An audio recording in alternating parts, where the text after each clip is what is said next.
welcome. Today, we're going to do something a little different. We're going on a journey climbing what ancient Vedic texts call the cosmic ladder. It's basically a map of the universe, but one that describes all these different layers of existence, from the world we're in right now, all the way up to the highest spiritual realms. So let's get started. So think about this for a second. What if our world, everything you see and touch, is just the first rung on a giant cosmic ladder? That's the core idea we're going to explore, this vision of a multi-layered universe that goes way, way beyond what our physical senses can pick up. And here's our travel itinerary, our roadmap for the climb. We'll kick things off right here in the physical world, and then we'll take our first step into the subtle astral planes. After that, we're heading up to the heavens. We'll visit the worlds of enlightened sages, get a glimpse of the very source of creation, and finally make it to the ultimate destination at the very top. Okay, so every epic journey has to start somewhere, and ours begins right here, right now, in the physical world we all know. This is ground zero. In these texts, our home turf is called Darathi. It's the world made of the 5 elements we all learned about: earth, water, fire, air, and ether. But here's the thing. For the soul, this tangible world isn't the final stop. No, it's just the starting block for this incredible race through the cosmos. So here's the key rule of the road for this whole cosmic map. When a soul leaves its physical body, it journeys into these other, more subtle worlds. But where it ends up isn't random. It all depends on the purity of its subtle body. You can think of it as an energetic blueprint of our physical selves.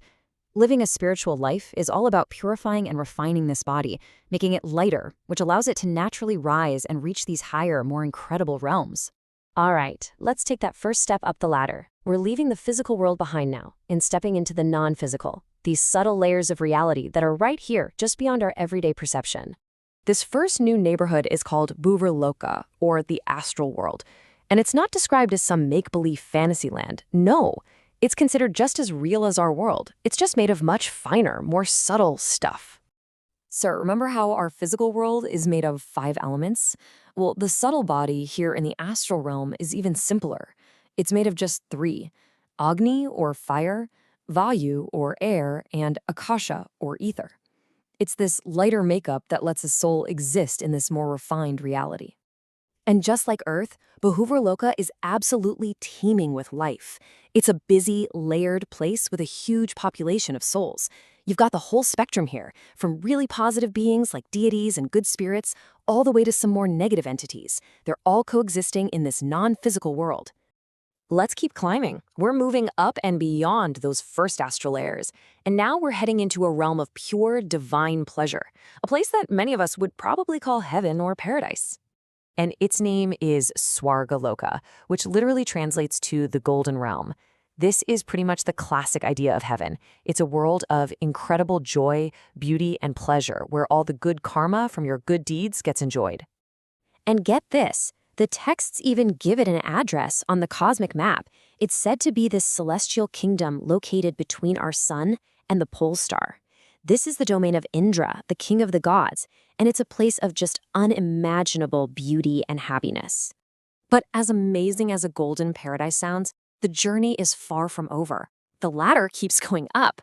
So now we ascend beyond even the concept of pleasure into realms of pure consciousness and enlightenment. These are the worlds of the great sages. And this part is just a fascinating ladder of consciousness itself. First, you have Mahar-loka, which is home to the great sages or rishis. Go a step higher and you reach Janaloka, the world of amazing teachers and saints who actually choose to come back to Earth to help us out. Higher still is Tapoloka, a realm all about intense spiritual focus. And at the very top of these worlds is Satya Loka, the world of truth itself, the home of Brahma, the great creator of the cosmos.